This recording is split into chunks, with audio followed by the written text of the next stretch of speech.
ചങ്ങരംകുളം ടൗണിൽ നിയന്ത്രണം വിട്ട് ട്രാക്ടർ ഇടിച്ചു കയറി കടകൾ തകർന്നു. ടൗണിൽ ചിറവല്ലൂർ റോഡിൽ ഫാൻസി കടയുടെയും റെഡിമെയ്ഡ് കടയുടെയും മുൻവശത്തെ ഗ്ലാസുകൾ പൂർണ്ണമായും തകർന്നു വീണു.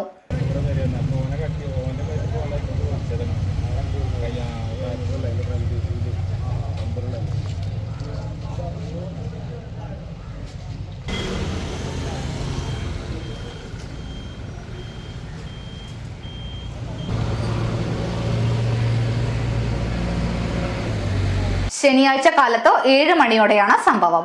ട്രാക്ടർ ചിറവല്ലൂർ റോഡിലേക്ക് തിരിയുന്നതിനിടെ നിയന്ത്രണം വിട്ട് കെട്ടിടത്തിലേക്ക് കയറുകയായിരുന്നു.